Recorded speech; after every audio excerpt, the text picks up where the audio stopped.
Hi friends, this is Vijay from Krishoba Academy. நம்ம இப்ப பார்க்க போறது 10th standardல உள்ள lesson 2ல உள்ள immune system அதோட important 1 mark questions வந்து பார்ப்போம். So வந்து first question the causes affects our health. So அது வந்து என்னன்னு பாத்தீங்கன்னா temperature, rain, moisture. So வந்து the causes affects our health. எது வந்து நம்ம உடம்பு வந்து பாதிக்கும் அப்படின்னா temperature, அப்புறம் rain, அப்புறம் moisture. So அடுத்த கொஸ்டின் பாத்தீங்கன்னா what are the dimensions of health? Health ஓட dimensions சொல்லி என்னன்னு கேட்டிருக்காங்க. So அது என்னன்னு பாத்தீங்கன்னா physical, mental, அப்புறம் social. So மொத்தம் 3 dimension இருக்கு. What are the dimensions of health அப்படின்னா physical, mental, அப்புறம் social. சரி ஓகே, அடுத்த question what is mean by disease? Diseaseனா சொல்லி என்னன்னு கேட்டிருக்காங்க. So அதோட என்னன்னு பாத்தீங்கன்னா reduce the activities of the body organs. So what is mean by disease? ஒரு disease na என்னன்னா so reduce the activities of the body organs. ஒரு disease வந்துருச்சு அப்படின்னா நம்ம வந்து ப்ராப்பரா இப்ப நார்மலா இருக்கும்போது செயல்படுற மாதிரி செயல்பட முடியாது. So அதனால வந்து reduce the activities of the body organs தான் வந்து disease னு சொல்றாங்க. So அடுத்தது based on the causative agent diseases are classified into வந்து pathogens னு சொல்றாங்க. So based on the causative agent diseases are classified into pathogens அப்படின்னா so disease வந்து வர காரணிகள், so disease நமக்கு வரதுக்கு காரணம் வந்து என்னன்னு சொல்றாங்கன்னா pathogens னு சொல்றாங்க. So அடுத்தது the hormone secreted by pancreas. pancreasல வந்து சுரக்கிற ஹார்மோனோட பேர் வந்து இன்சுலின். So வந்து the hormone secreted by pancreas னு கேட்டா so அதுக்கு ஆன்சர் வந்து இன்சுலின். So okay, அடுத்தது what is called diabetes mellitus? So diabetes mellitus அப்படிங்கிறது வந்து என்னன்னா so excess of unused glucose is excreted in the urine. So வந்து நமக்கு வந்து pancreasல வந்து இன்சுலின் வந்து சுரக்குது. ஸோ அங்க வந்து ஏதாவது ஒரு டிஃபெக்ட் வந்தது அப்படின்னா அந்த உடம்புல வந்து உள்ள குளுக்கோஸ் லெவல் வந்து ஹை ஆயிடும். ஓகேவா, இன்சுலின் வந்து ப்ராப்பரா செக்ரேட் ஆகலை அப்படின்னா உடம்புல குளுக்கோஸ் லெவல் வந்து அதிகமாயிடும். ஸோ அப்படி ஆகிற குளுக்கோஸ் லெவல், குளுக்கோஸ் தான் வந்து சுகர்னு சொல்லுவாங்க. ஸோ அந்த குளுக்கோஸ் லெவல் என்ன ஆகும் அப்படின்னா யூஸ் பண்ணாம யூரின் வழியா எக்ஸ்கிரீட் ஆகும். ஸோ அதுதான் வந்து டயபிட்டிஸ் மிலிட்டஸ். ஸோ டயபிட்டிஸ் மிலிட்டஸ்ங்கிறது வந்து இங்க என்னன்னா சுகர் நோய், அந்த சுகர் டிசீஸ்னு சொல்லுவாங்கல்ல, ஸோ அதுதான் diabetes mellitus. So what is call diabetes mellitus அப்படின்னா ஒன் வேர்ட்ல சொல்லணும் அப்படின்னா excess of unused glucose is excreted in the urine. So அடுத்தது disease caused due to changes occurred in metabolic activities. metabolic activitiesனால வந்து ஒரு டிசீஸ் வருது அப்படின்னா ஸோ அது வந்து என்ன அப்படின்னா வந்து ஹை பிளட் ப்ரெஷர், அப்புறம் ஒபிசிட்டி. ஓகேவா, ஹை பிளட் ப்ரெஷர், ஹை பிபின்னு சொல்றதும், அதுக்கடுத்து ஒபிசிட்டி வந்து குண்டாகிறது, உடம்பு வந்து ரொம்ப குண்டாகிறதுக்கு வந்து ஸோ மெட்டபாலிக் ஆக்டிவிட்டிஸ்னால வர டிசீஸ் வந்து என்னன்னா ஹை பிளட் ப்ரெஷர், அப்புறம் ஒபிசிட்டி. ஸோ அடுத்தது what is albinism? So albinism அப்படிங்கிறது வந்து ஒரு ஹெரிடிட்டி டிசீஸ். ஹெரிடிட்டி டிசீஸ்னா பரம்பரையா வந்து வர நோய், பரம்பரையா வந்து வரக்கூடிய நோய்க்கு பேர் வந்து தான் ஹெரிடிட்டி டிசீஸ்னு சொல்லுவாங்க. ஸோ அது வந்து என்னன்னா albinism. So what is photophobia? Photophobia அப்படிங்கிறது வந்து ஹை சென்சிட்டிவிட்டி டு லைட். ஓகேவா, ஸோ ஃபோட்டோஃபோபியா அப்படிங்கிறது வந்து high sensitive to light. So வந்து ஃபோட்டோஃபோபியா, அப்புறம் ஹைட்ரோஃபோபியா அது மாதிரி கொடுப்பாங்க. ஸோ ஹைட்ரோஃபோபியா அப்படிங்கிறது வந்து என்னன்னா சென்சிட்டிவ் டு வாட்டர்னு சொல்லி வரும். ஸோ இங்கே ஃபோட்டோ அப்படிங்கிறது வந்து என்னன்னா ஃபோட்டோ வந்து கரெக்டான லைட்டிங் இருந்தால் தான் எடுக்க முடியும். ஸோ ஃபோட்டோஃபோபியா அப்படிங்கிறது போது என்னன்னா சென்சிட்டிவ் டு லைட் அப்படிங்கிறது வந்து ஆன்சர். சரி ஓகே, இது மாதிரி நாம வச்சுக்கோங்க. ஃபோட்டோ அப்படின்னா லைட் இருந்தால் தான் ஃபோட்டோ எடுக்க முடியும் அப்படிங்கிறத நாம வச்சுக்கோங்க. So what is haemophilia? So haemophilia அப்படிங்கிறது வந்து நான் கோஆகுலண்ட்ங்கிறது சொல்றாங்க. ஸோ வாட் இஸ் ஹீமோஃபிலா அப்படின்னா நான் கோஆகுலண்ட். கோஆகுலண்ட் அப்படிங்கிறது என்னன்னா பிளட் வந்து என்னன்னா வந்து கொஞ்சம் நாங்கள் இந்த மாதிரி கட் பண்ணிக்கிட்டோம் அப்படின்னா வந்து பிளட் வந்து கொஞ்சம் நேரத்தில் வந்து அது வந்து என்னன்னா கிளாட் ஆயிடணும். ஸோ வந்து அது கிளாட் ஆகாம அது வந்து ரொம்ப தின்னாவே அது இருந்து வந்து ஊஸ் அவுட் ஆகிட்டே இருந்ததுன்னு வச்சுக்கோங்க, வெளியில வந்து வந்துட்டே இருந்ததுன்னு வச்சுக்கோங்க, அது வந்து லீட்ஸ் டு டெத். ஸோ அதனால வந்து இந்த ஹீமோஃபிலா அப்படிங்கிறது வந்து என்னன்னா அந்த மாதிரி வந்து உறையாது, பிளட் வந்து உறையாம அது வந்து கீழே வந்து போயிட்டே இருக்கும். ஸோ அதை தான் வந்து நான் கோஆகுலண்ட். இங்க வந்து என்னன்னா உறைய தன்மை இல்லாததுதான் வந்து என்னன்னா ஹீமோஃபிலான்னு சொல்றாங்க. ஸோ அடுத்தது give an example for inherited genetic disorder. So inherited genetic டிசார்டரை வந்து என்னன்னு சொல்றாங்க அப்படின்னா பபுள் பாய் சிண்ட்ரோம் சொல்றாங்க. ஸோ பபுள் பாய் சிண்ட்ரோம் அப்படிங்கிறது வந்து ரொம்ப கொடுமையான டிசீஸ் அது. ஸோ வந்து ரொம்ப ரேரா வந்து யாருக்காவது வரும். ஸோ இந்த பபுள் பாய் சிண்ட்ரோம் அப்படிங்கிறது வந்து என்னன்னா அவங்களுக்கு வந்து இம்யூனிட்டி சுத்தமா இருக்காது. ஸோ ஆக்சுவலா வந்து சின்னதா வந்து ஒரு டிசீஸ் வந்தாலும் அவங்களுக்கு பெரிய தொற்றாயிடும். ஸோ இந்த மாதிரி உள்ள குழந்தைகளை வந்து குழந்தையிலே கண்டுபிடிச்சு இந்த மாதிரி உள்ள குழந்தைகளை என்ன பண்ணுவாங்க அப்படின்னா ஒரு கேரி பேக், பெரிய கேரி பேக் இல்லைன்னா வந்து பாலித்தீன் கவர்ல ஸோ அதுலேயே வந்து டென்ட் மாதிரிலாம் செட் பண்ணி ஸோ அதுல வந்து அவங்க வந்து வாழ்ந்துட்டு இருப்பாங்க.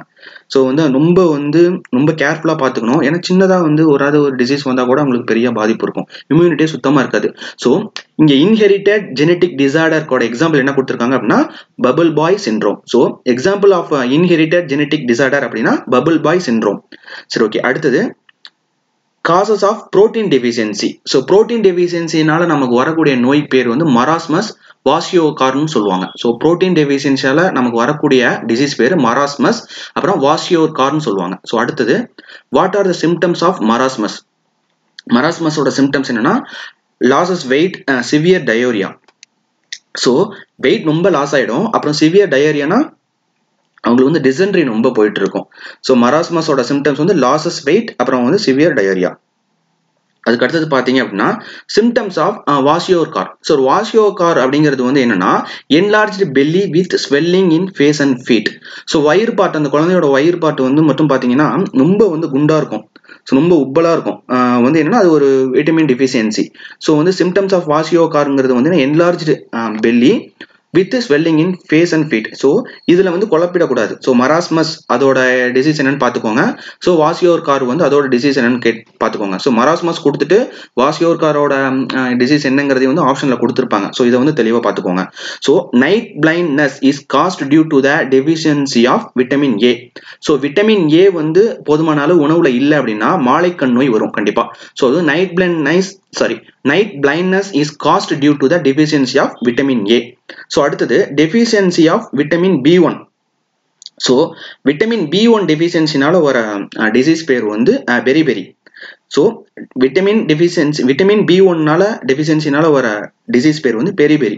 ஸோ பெரிபெரிங்கிறது வந்து என்னன்னு பார்த்தீங்க அப்படின்னா ஸோ அவங்க வந்து inflation in heart and nerve சிஸ்டத்துலையும் ஹார்ட்லையும் வந்து இன்ஃப்ளேஷன் வரும். ஸோ அதை தான் வந்து பெரிபெரின்னு சொல்லுவாங்க. ஸோ அடுத்தது வந்து பார்த்தீங்க அப்படின்னா இந்த விட்டமின் B1ன்னு கொடுக்காம விட்டமின் B1ஓட கெமிக்கல் நேம் கூட கேட்கறதுக்கு வாய்ப்பு இருக்கு. ஸோ விட்டமின் B1ஓட கெமிக்கல் நேம் வந்து தயமின். ஸோ விட்டமின் B1ஓட chemical name thiamine. So deficiency of thiamine அப்படின்னு கேட்டால் கூட அதுக்கு வந்து ஆன்சர் வந்து பெரிபெரி தான். ஸோ அடுத்தது the pellagra is caused due to the deficiency of vitamin B5. So இது வந்து புக்ல வந்து அந்த pellagraக்கு வந்து is caused due to the deficiency of vitamin B5 சொல்லி கொடுத்துருப்பாங்க. ஸோ ஆக்சுவலாக வந்து விட்டமின் B3 தான் வந்து இந்த விட்டமின் B3 டெஃபிஷியன்சி தான் வந்து இந்த பல்லேகிராங்கிற டிசீஸ்க்கு காரணம்.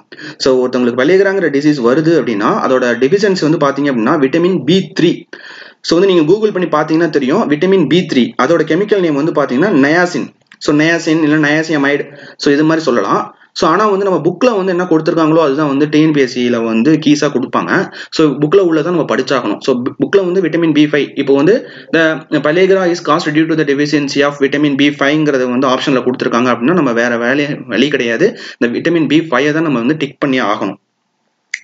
ஸோ வந்து விட்டமின் B5 அப்போ விட்டமின் B5ஓட டெஃபிஷியன்சி என்னன்னு பார்த்தீங்க அப்படின்னா ஸோ விட்டமின் B5க்குன்னு உள்ள டெஃபிஷியன்சி என்னன்னு பார்த்தீங்கன்னா பாரஸ்தீசியான்னு சொல்லுவாங்க. So vitamin B5 original vitamin B5ஓட வந்து புக்கில் வந்து மாற்றி கொடுத்துருக்காங்க.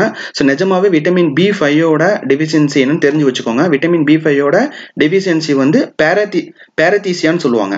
ஸோ பாரதீசியானா என்னன்னு பார்த்தீங்க அப்படின்னா வந்து திடீர்னு இருந்த மாதிரி இருந்து வந்து உங்களுக்கு கை கால் அதுக்கு அடுத்தது வந்து மூட்டில எல்லாம் வந்து ஒரு ஊசி குத்துற மாதிரியும் எரிச்சலும் வந்து வர ஆரம்பிச்சிடும். சம்டைம்ஸ் வந்து உடம்புலையும் வந்து டக்குன்னு வந்துட்டு போகும். ஸோ இது வந்து எதனால காசு ஆகுது அப்படின்னா விட்டமின் B5னால ஆகுது.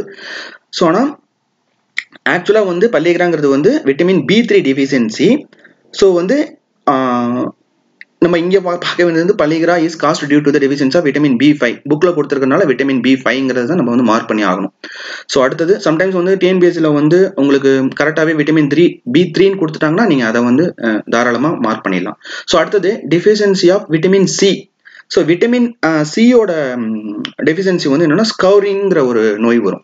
ஸோ விட்டமின் சியோட கெமிக்கல் நேம் வந்து பார்த்தீங்கன்னா ascorbic acid. So deficiency of ascorbic ஆசிட்னு சொன்னா கூட இங்கே ஸ்கௌவி தான். ஸோ அடுத்தது deficiency of vitamin D. So deficiency of vitamin டியோட டிசீஸ் என்னன்னு பார்த்தீங்கன்னா ரிக்கட்ஸ்.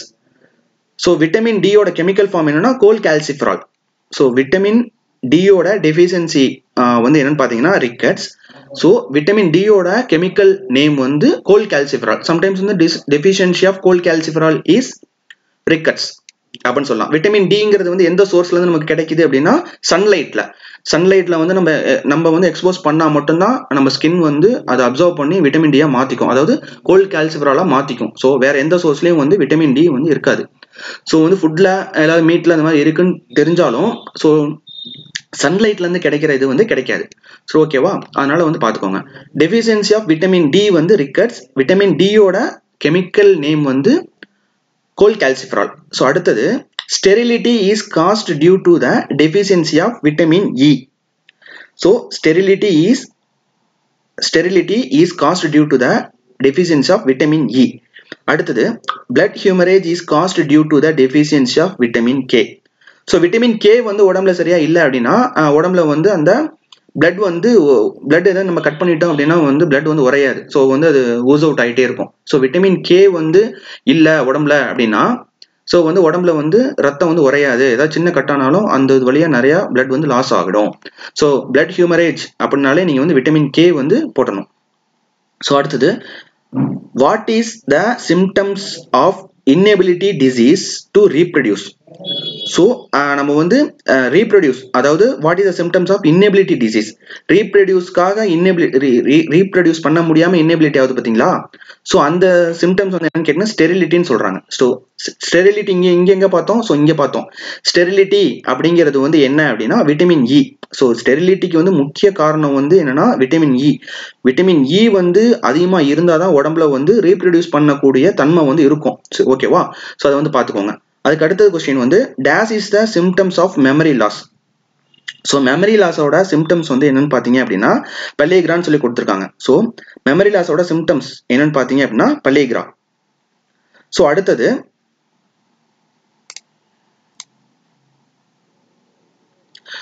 ஸோ பல்லிகிராங்கிறது வந்து சிம்டம்ஸ் ஆஃப் மெமரி லாஸ். அதுக்கப்புறம் வந்து பல்லிகிராவை வந்து எப்படி சொல்றாங்கன்னா 3Ds சொல்லுவாங்க. 3Ds சொன்னாலும் பல்லிகிரா தான். ஸோ ஓகேவா. ஸோ அடுத்தது வந்து ஸ்கோவிங்கிறது வந்து எதோட சிம்டம்ஸ் பார்த்தீங்கன்னா ப்ளீடிங் கம். வந்து பல்லுக்கு இடையில வந்து ரத்தம் வந்து வந்துட்டு இருக்கு அப்படின்னா வந்து அது வந்து என்ன டிசீஸ்னா ஸ்கோவி.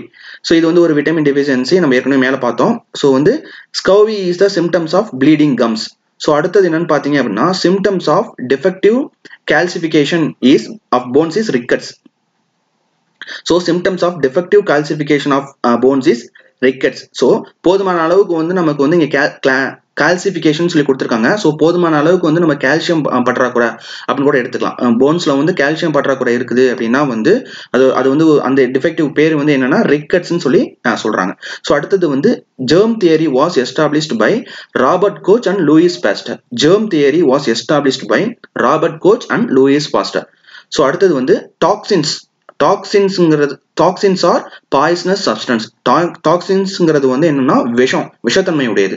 So toxins are poisonous substance. So அடுத்தது what are the genetical material of viruses. வைரஸஸோட ஜெனட்டிக்கல் மெட்டீரியல் என்னன்னு பார்த்தீங்கன்னா டிஎன்ஏ அதுக்கப்புறம் RNA. So what are the genetical material of viruses, DNA and RNA. So அடுத்தது these are prokaryotes and visible under compound microscope only. So dash are the prokaryotes only visible under the common microscope. அது வந்து என்னன்னா bacteria. So question மாத்தி கொடுத்துருக்காங்க இங்க கொஞ்சம் தப்பா. So days or the prokaryotes only visible under compound microscope. So அது வந்து பாக்டீரியா அது வந்து காம்பவுண்ட் மைக்ரோஸ்கோப் கீழே மட்டும்தான் பார்க்க முடியும், அது ஒரு ப்ரோகாரியோட்ஸ். ஸோ அடுத்தது bacterial diseases observed in human beings. human beings-ல வந்து அதாவது நம்ம மனிதர்கள்ல வந்து உள்ள bacterial disease என்னன்னு பார்த்தீங்க அப்படின்னா tuberculosis அப்புறம் leprosy. So bacterial disease observed in the human beings are tuberculosis and leprosy. Bacterial diseases observed in human beings are tuberculosis and leprosy. tuberculosis வந்து டிபின்னு சொல்லுவாங்க. ஸோ leprosy அப்படின்னு என்னன்னு பார்த்தீங்க அப்படின்னா வந்து தொழுநோய். ஸோ தொழுநோயெல்லாம் வந்து என்னன்னா லெப்ரசின்னு சொல்லுவாங்க. ஸோ அடுத்தது non green parasite. Non green பச்சையம் இல்லாத பேரசைட் வந்து என்னன்னா fungi. So non green parasite is fungi. So அடுத்தது dandruff and athletic foot are the disease of fungi. So டேண்ட்ரஃபும் அத்லெட்டிக் ஃபுட்டும் வந்து என்னன்னா டிசீஸ் ஆஃப் ஃபங்கை. ஸோ இங்கே அத்லெட்டிக் டேண்ட்ரஃப் எல்லாருக்கும் தெரியும். ஸோ அத்லெட்டிக் ஃபுட் அப்படின்னு என்னன்னு பார்த்தீங்க அப்படின்னா சேத்து புண்ணுன்னு சொல்லுவாங்க. ஸோ வந்து நம்ம வெறுங்கல்ல நடந்தோம் அப்படின்னா வந்து கால் டோஸ்க்கு அந்த இடையிலாம் வந்து கொஞ்சம் புண்ணு மாதிரி வரும். ஸோ அது வந்து சேத்து புண்ணு சொல்லுவாங்க. ஸோ அதை தான் அத்லெட்டிக் ஃபுட்னு சொல்லுவாங்க. ஸோ அது எதனால வந்து அதோட ரீசன் வந்து என்னன்னு பார்த்தீங்கன்னா ஃபங்கை, அது ஒரு fungal disease. So dandruff and athletic foot are disease of fungi. So அடுத்தது what are the parasitic organism affected the human beings? So human being affect பண்ற parasitic organism என்னன்னு பாத்தீங்கன்னா liver fluke and tapeworm. நாடாப்புழுன்னு சொல்லுவாங்க பாத்தீங்களா, பெரிய அளவுக்குல வந்து வயிற்றுல வந்து வளரும். ஸோ அது குடல்ல இருக்கும். ஸோ அது வந்து என்னன்னா liver fluke and tapeworm. அதான் வந்து what are the parasitic organisms affect the human being? Human being வந்து affect பண்ணக்கூடிய parasitic organism வந்து என்னன்னு பாத்தீங்கன்னா liver fluke, tapeworm. ஸோ அடுத்தது what is communicable disease? Communicable டிசீஸ்னா இங்க என்னன்னு பாத்தீங்க அப்படின்னா ஸோ வந்து தொற்று ஒரு மனிதர்ல இருந்து இன்னொரு மனிதனுக்கு வந்து தொற்று ஏற்படுது பாத்தீங்களா. ஸோ அதான் வந்து கம்யூனிகபிள் டிசீஸ்ன்னு சொல்லுவாங்க. So disease transmitted from one person to another person. So வந்து disease transmitted from one person to another person வந்து கம்யூனிகபிள் டிசீஸ்ன்னு சொல்லுவாங்க. So common cold is caused by virus rhino. So rhino virus தான் வந்து காரணம். Common cold சாதாரணமா நமக்கு சளி பிடிக்குது அப்படின்னா வந்து என்னன்னா அதுக்கு வந்து என்ன வைரஸ் காரணம் அப்படின்னா ரைனோ வைரஸ். ஸோ இது எப்படி ஈஸியா ஞாபகம் வச்சுக்கலாம் அப்படின்னா நீங்க வந்து ரைனோசரஸ் எல்லாம் பாத்தீங்கன்னா வந்து காண்டாமிருகம். ஸோ காண்டாமிருகம் சொன்னாலே உங்களுக்கு என்ன ஞாபகம் வருதுன்னா காண்டாமிருகத்துக்கு முன்னாடி வந்து ஒரு கொம்பு இருக்கும், மூக்குல வந்து ஒரு கொம்பு இருக்கும். ஸோ நம்ம மூக்குல தான் சளி பிடிக்கும். சளி பிடிச்சா நமக்கு வந்து மூக்கு சிந்தா உட்காந்துருப்போம், ரொம்ப எரிச்சலா இருக்கும். ஸோ வந்து ரைனோ வைரஸ் அது எப்படி ஞாபகம் வச்சுக்கலாம் அப்படின்னா காண்டாமிருகம் ஞாபகம் வந்துடணும். காண்டாமிருகத்து மூக்குல தான் கொம்பு வரும். ஸோ நமக்கு சளி பிடிச்சா ரொம்ப இரிட்டேஷனா இருக்கிறது மூக்கு தான். ஸோ அதனால common cold is caused by rhino virus. So இப்படி ஞாபகம் வச்சுக்கலாம். ஸோ அடுத்தது what are the symptoms of common cold? Common கோல்டோட சிம்டம்ஸ் என்னன்னு பாத்தீங்கன்னா ஹெட்ஏக், ஃபீவர். ஸோ வந்து காமன் கோல்டு வந்துட்டாலே நமக்கு வந்து காய்ச்சல் வர மாதிரி இருக்கும், தலைவலிக்கும். ஸோ அதுதான் வந்து இங்கே சிம்டம்ஸாக கொடுத்துருக்காங்க. What are the symptoms of common cold? Headache and fever. So அடுத்தது disease caused by A1H1N1. So disease caused by A1H1N1 னா என்னன்னு பாத்தீங்கன்னா இன்ஃப்ளூயன்சா. ஸோ அடுத்தது what is the symptom of influenza? இன்ஃப்ளூயன்ஸோட சிம்டம்ஸ் என்னன்னு பாத்தீங்க அப்படின்னா சடன் ஃபீவர், நல்லா இருக்கிற மாதிரி இருப்பாங்க, திடீர்னு காய்ச்சல் வந்துடும். So what is the symptom of influenza அப்படின்னு பாத்தீங்கன்னா சடன் ஃபீவர். ஸோ அடுத்தது bacterial disease spread through the air, tuberculosis. So bacterial disease spread through the air, tuberculosis. So tuberculosisங்கிறது வந்து என்னன்னா பாக்டீரியா அது வந்து காற்று மூலமா பரவும் அப்படிங்கிற மாதிரி சொல்றாங்க. So bacterial disease spread through the air வந்து tuberculosis. ஸோ இது வந்து என்னன்னா கம்யூனிகபிள் டிசீஸ்ன்னு சொல்லலாம். ஒரு மனிதன்ல இருந்து இன்னொரு மனிதனுக்கு வந்து தொற்று ஏற்படுத்துதுன்னு சொல்லுவோம்ல, மேல வந்து கம்யூனிகபிள் டிசீஸ்ன்னு பார்த்தோம். ஸோ அது இது வந்து எக்ஸாம்பிள். டியூபர்குலோசிஸ் வந்து கம்யூனிகபிள் டிசீஸ்க்கு ஒரு example. So tuberculosis is caused by the bacteria. அதோட பாக்டீரியா என்னன்னு பாத்தீங்கன்னா மைக்கோபாக்டீரியம் டியூபர்குலோசிஸ். இது ரொம்ப இம்பார்ட்டன்டான கொஸ்டின் இது. Tuberculosis is caused by the bacteria mycobacterium tuberculosis. So இதுல வந்து எப்படி ஈஸியா ஞாபகம் வச்சுக்கலாம்னா இதுலயும் டியூபர்குலோசிஸ் இருக்கு, இந்த பாக்டீரியோட பேரும் பாத்தீங்கன்னா டியூபர்குலோசிஸ் இருக்கு. ஸோ ஈஸியா ஞாபகம் வச்சுக்கிறதுக்கு tuberculosis caused by the bacteria mycobacterium tuberculosis. So அடுத்தது பாத்தீங்க அப்படின்னா வேக்சின்ஸ் ஃபார் டியூபர்குலோசிஸ். ஸோ இந்த வேக்சின்ஸ்னா வந்து டியூபர்குலோசிஸ்க்கான மருந்து என்னன்னு பாத்தீங்கன்னா வேக்சின்ஸ் ஃபார் த டியூபர்குலோசிஸ் வந்து பிசிஜின்னு சொல்றாங்க. So vaccine for the tuberculosis வந்து பிசிஜி. பிசிஜியோட ஃபுல் ஃபார்ம் என்னன்னு பாத்தீங்கன்னா சம்டைம்ஸ் வந்து பிசிஜியோட ஃபுல் ஃபார்ம் கூட கேட்பாங்க. ஸோ பிசிஜியோட ஃபுல் ஃபார்ம் என்னன்னு பாத்தீங்க அப்படின்னா bacillus Calmette Guerin. So bacillus Calmette கியூரின்ங்கிறது தான் வந்து இந்த பிசிஜியோட full form. So vaccine for the tuberculosis வந்து நான் பிசிஜி. ஸோ அடுத்தது the bacterium responsible for causing typhoid cause பண்றதுக்கான பாக்டீரியா வந்து என்னன்னு பாத்தீங்கன்னா சால்மோனெல்லா டைஃபி. சால்மோனெல்லா டைஃபிங்கிறதா வந்து டைஃபாய்டு காஸ் பண்ற பாக்டீரியம். ஸோ இதுல எப்படி ஈஸியா வச்சுக்கலாம்னா டைஃபாய்டு அதோட பாதி வந்து இங்கே வந்துருது பாருங்க, அந்த பாக்டீரியா பேர்லயே வந்துருது டைஃபி. ஸோ மோஸ்டா வந்து ஒரு டிசீஸ்னா அந்த டிசீஸ்ல என்ன பேர் இருக்கோ அந்த பேர் தான் வந்து பாக்டீரியாவோட பேரும் இருக்கும். ஸோ மோஸ்டா அந்த மாதிரி வந்துடும். ஸோ அதனால ஈஸியா உங்களுக்கு வந்து மார்க் பண்றதுக்கு ஈஸியா இருக்கும். ஸோ அடுத்தது மறுபடியும் இதை பார்ப்போம். The bacterium responsible for causing typhoid is Salmonella typhi. So அடுத்தது bacterial disease spread through the contaminated food and water. So bacterial disease spread through the contaminated food and water வந்து typhoid தான். So contaminated food நாலையும் water நாலையும் பரவக்கூடிய bacterial disease வந்து typhoid. So அடுத்தது malaria is caused by microbes plasmodium. So பிளாஸ்மோடியம்ங்கிற microbes தான் வந்து malarial ஃபீவருக்கு வந்து ரீசன். ஸோ அடுத்தது டிரான்ஸ்மிஷன் ஆஃப் மலேரியா. ஸோ பிளாஸ்மோடியம்ங்கிறது வந்து ஒரு மைக்ரோப்ஸ், அது வந்து எப்படி வந்து மனிதருக்கு வந்து காய்ச்சலை ஏற்படுத்துது அப்படின்னா, எப்படி டிரான்ஸ்மிட் ஆகுது மனிதனுக்கு டிரான்ஸ்மிட் ஆகுதுன்னா அது கொசு தான் காரணம். ஸோ கொசு தான் வந்து அந்த பிளாஸ்மோடியத்தை எடுத்துட்டு வந்துட்டு மனிதர்கள்ட்ட விட்டுரும். ஸோ அது எப்படி, அது என்னன்னு பார்த்தீங்க அப்படின்னா, transmission of malaria occurs through the mosquito female anopheles. So transmissions of malarial occurs through the female anopheles. So female, அதாவது female anopheles தான் வந்து பிளாஸ்மோடியங்கிற அந்த மலேரியல் மைக்ரோப்ஸை வந்து ஹியூமனுக்கு வந்து டிரான்ஸ்மிட் பண்றது பெரிய காரணியா இருக்கிறது வந்து female anopheles.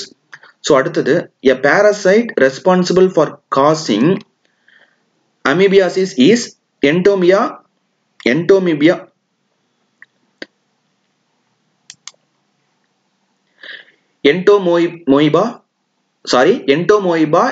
histolytica. So Entomoeba histolytica, a parasite responsible for causing the amoebiasis வந்து என்னன்னு பாத்தீங்கன்னா Entomoeba histolytica. இது பாருங்க, அமீபியாசிஸ்ல வந்து பாதி அமீபான் வந்திருக்கு, இந்த என்டோமீபா சரியா எனக்கு ப்ரொனவுன்ஸ் பண்ண வரல, சாரி. ஸோ அடுத்தது வந்து பார்த்தீங்க அப்படின்னா what is the symptom of dysentery. So இங்கே வந்து கான்ஸ்டிபேஷன் சொல்லி கொடுத்துருக்காங்க, இது வந்து தப்பு. சிம்டம்ஸ் ஆஃப் டிசென்ட்ரினா உங்களுக்கு தெரியும் வந்து லூஸ் மோஷன் போகிறது வந்து தான் டிசென்ட்ரின்னு சொல்லுவாங்க. ஸோ சிம்டம்ஸ் ஆஃப் டிசென்ட்ரி வந்து என்னன்னு சொன்னால் டயோரியா, கண்டினியூஸாக வந்து மோஷன் போகிறதுனால அதை வந்து டயோரியான்னு சொல்லுவாங்க. ஸோ அடுத்து வந்து பிளட் ஸ்டூல், அதை வந்து மோஷனில் வந்து ரத்தம் கலந்து போகும், ஸோ பிளட் ஸ்டூல் அப்படின்னு சொல்லலாம். அதுக்கு அடுத்தது வந்து டீஹைட்ரேஷன். ஸோ வந்து உங்களுக்கு தொடர்ந்து வந்து மோஷன் வந்து போகிறதுனால உடம்புல உள்ள வாட்டரி கண்டென்ட்லாம் வந்து வெளியாயிடும். ஸோ அதனால வந்து டீஹைட்ரேஷன், ஹெட்ஏக், ஃபீவர் இதையும் சொல்லலாம். ஸோ ஃபீவர், ஹெட்ஏக், அதுக்கடுத்தது வந்து ரொம்ப முக்கியமான சிம்டம்ஸ் வந்து பார்த்தீங்கன்னா டயோரியா, பிளட்டி ஸ்டூல், டீஹைட்ரேஷன்லாம் ரொம்ப இம்பார்ட்டன்டான சிம்டம்ஸ். ஸோ கான்ஸ்டிபேஷன் அப்படிங்கிறது வந்து இந்த ஆன்சர் இங்கே போட்டிருக்காங்க, இது தப்பு. ஸோ கான்ஸ்டிபேஷன் அப்படிங்கிறது வந்து என்னன்னு பார்த்தீங்கன்னா மலச்சிக்கல்னு சொல்லுவாங்க பார்த்தீங்களா. ஸோ அதை தான் வந்து கான்ஸ்டிபேஷன் சொல்லுவாங்க. So what is the symptoms of dysentery அப்படிங்கிறது வந்து என்னன்னு பார்த்தீங்கன்னா டயோரியா, பிளட்டி ஸ்டூல், அதுக்கடுத்தது டீஹைட்ரேஷன் சொல்லலாம். ஸோ அடுத்தது வந்து பார்த்தீங்கன்னா what are the stages of hand washing technique. So how many stages of hand washing technique. So எத்தனை ஸ்டேஜஸ் இருக்குன்னா 6 ஸ்டேஜ் இருக்கு. ஸோ மொத்தம் வந்து ஹேண்ட் வாஷிங் டெக்னிக் வந்து 6 ஸ்டேஜ் இருக்கு. ஸோ அடுத்தது வந்து பார்த்தீங்க அப்படின்னா ringworm is caused by fungi. So ரிங்வார்ம்ங்கிறது வந்து என்னன்னா படர்தாமரைன்னு சொல்லலாம். படர்தாமரை மாதிரி உள்ள ப்ராப்ளத்துக்கு வந்து ஃபங்கை. மோஸ்ட்டாக வந்து ஸ்கின்ல வர அந்த ரேஷஸ், ஸ்கின்ல வந்து இரிட்டேஷன், ஸ்கின்னாலே வந்து என்னன்னு வந்து ஆப்ஷன்ல வந்து ஃபங்கைன்னு இருந்தால் கண்ணை மூட்டு நம்ம வந்து ஃபங்கையை வந்து டிக் பண்ணிடலாம். ஸோ ஸ்கின்ல வர ப்ராப்ளத்துக்கு வந்து என்னன்னா மோஸ்டா 75% வந்து ஃபங்கல்னால தான், ஃபங்கல் இன்ஃபெக்ஷனாக தான் இருக்கும். ஸ்கின், நெயில், ஸோ அந்த மாதிரி வந்து ஹெட்ல வந்து டேண்ட்ரஃப் எல்லாமே வந்து ஃபங்கல் டிசீஸ் தான். ஸோ ஓகேவா. அடுத்தது வந்து dash disease transfer from the patient by direct transmission, measles, cholera. So dash disease transfer from the patient by direct transmission. So measles, அதுக்கு அடுத்தது வந்து காலராவும் மீஸ்லஸ் தான் வந்து பேஷண்ட் டைரக்ட் டிரான்ஸ்மிட்டர் ஆகும், பேஷண்ட்ல இருந்து டைரக்டா டிரான்ஸ்மிட் ஆகும். ஸோ அடுத்தது வந்து the object for the indirect transmission of disease. So அடுத்தது வந்து என்னன்னா the object for the indirect transmission disease வந்து என்னன்னு பார்த்தீங்கன்னா பெட்டிங், ஹேண்ட்கர்ச்சிப். ஸோ வந்து இன்டைரக்ட் டிரான்ஸ்மிஷனாக எப்படி ஆகும் அப்படின்னு பார்த்தீங்க அப்படின்னா, ஸோ வந்து ஒரு நோயாளி வந்து படுத்திருந்த பெட்டை நம்ம யூஸ் பண்ணாலும் இல்லை அவங்க யூஸ் பண்ண ஹேண்ட்கர்ச்சிப்னாலையும் நமக்கு வந்து அந்த நோய் வந்து தொற்று ஏற்படுத்தும். அப்போ ஆப்ஜெக்ட் ஃபார் த இன்டைரக்ட் டிரான்ஸ்மிஷன்னா bedding and ஹேண்ட்கர்ச்சிப்.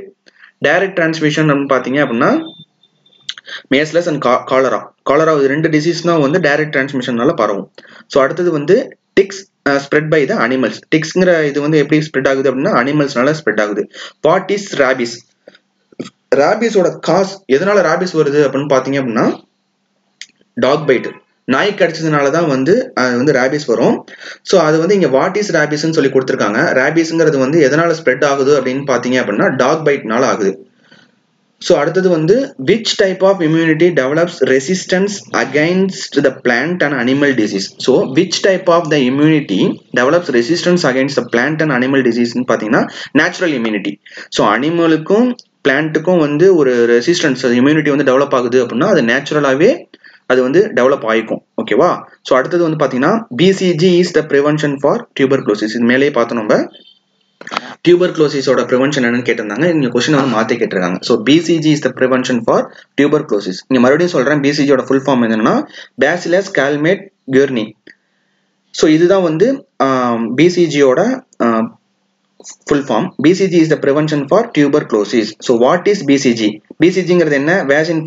Vaccine of tuberculosis. இப்படியும் question கேட்கலாம். So BCG ஓட prevention என்னன்னு கேட்கலாம். So what is BCG ன்னு கூட கேட்கலாம். So vaccine of tuberculosis. So வந்து இது repeated ஆயிருக்கு அப்படிங்கிறதுனால இது ரொம்ப இம்பார்ட்டன்டான question. So பாத்துக்கோங்க. What is DPT? Triple antigen. So DPT ங்கிறது வந்து என்னன்னா triple antigen அப்படின்னு அர்த்தம். So அடுத்தது first TT is given at the age of 10 years. 10 yearsல வந்து first TT வந்து கொடுத்துருவாங்க. So அடுத்தது வந்து பாத்தீங்க அப்படின்னா first vaccine is given to the newborn baby வந்து என்னன்னா BCG. BCG தான் வந்து first vaccine வந்து பிறந்த குழந்தைக்கு வந்து கொடுக்குற vaccine. So அடுத்தது வந்து என்னன்னா what is the natural treatment? Natural treatment என்ன? Physiotherapy. Physiotherapy தான் வந்து natural treatment சொல்றாங்க. ஏன்னா வந்து எந்த ஒரு மெடிசன் யூஸ் பண்ணாம நம்ம உடம்புலயே வந்து எக்ஸசைஸ் மூலமா கியூர் பண்றதுனால அது வந்து physiotherapy வந்து natural treatment சொல்றாங்க. So இங்க வந்து பாத்தீங்கன்னா dash disease spread through the blood materialனால வந்து ஸ்ப்ரெட் ஆகக்கூடிய டிசீஸ் வந்து என்னன்னா எய்ட்ஸும் ஒண்ணு. So AIDS மட்டும் கிடையாது, எய்ட்ஸும் ஒண்ணு. So AIDS disease spread through the blood material. So அடுத்தது வந்து பாத்தீங்க அப்படின்னா who are isolated the HIV viruses? HIV virus வந்து யாரு வந்து ஃபைண்ட் அவுட் பண்ணா அப்படின்னு பாத்தீங்கன்னா ராபர்ட் கேலோ அப்புறம் Liu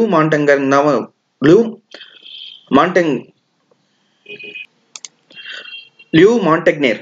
So who are isolated the HIV virus அப்படின்னு பாத்தீங்க அப்படின்னா ராபர்ட் கேலோ அப்புறம் லியூ மாண்டெக்னேர் தான் வந்து HIV வைரஸை வந்து ஐசோலேட் பண்ணாங்க. இது ரொம்ப ரொம்ப இம்பார்ட்டன்டான கொஸ்டின். ஸோ இது வந்து நல்லா ஞாபகம் வச்சுக்கோங்க. So name the genetic material of HIV virus. HIV வைரஸோட ஜெனடிக் மெட்டீரியல் என்னன்னு பாத்தீங்கன்னா RNA. ஸோ அந்த வைரஸ்ல வந்து ரொம்ப இம்பார்ட்டன்ட் பார்ட் என்னன்னா RNA. ஸோ வந்து அதனால ஜெனடிக் மெட்டீரியல் ஆஃப் த வந்து HIV வைரஸ் என்னன்னு பாத்தீங்கன்னா RNA. இது ரொம்ப ரொம்ப இம்பார்ட்டன்டான question. So what is lymphocyte? So லிம்போசைட்ஸ்னா என்னன்னு பாத்தீங்கன்னா உடம்புல உள்ள ஒயிட் பிளட் செல்ஸ் தான் இல்லைன்னா WBC சொல்றது தான் வந்து நம்ம லிம்போசைட்ஸ்ன்னு சொல்லுவோம். ஸோ அடுத்தது பாத்தீங்க அப்படின்னா டெஸ்ட் ஃபார் HIV வைரஸை கண்டுபிடிக்கிறதுக்கு கூடிய டெஸ்ட் என்னன்னு பாத்தீங்கன்னா எலிசா அப்புறம் வெஸ்டர்ன் பிளாட். ஸோ இது ரெண்டும் தான் வந்து HIV வைரஸை கண்டுபிடிக்கிறதுக்கு கூடிய டெஸ்ட். ஸோ அடுத்தது என்னன்னு பாத்தீங்கன்னா what are the 2 prevention from HIV? So நிறைய ப்ரிவென்ஷன் இருக்கு. ஸோ அது வந்து 2 ப்ரிவென்ஷன் என்னன்னு கேட்கறாங்க.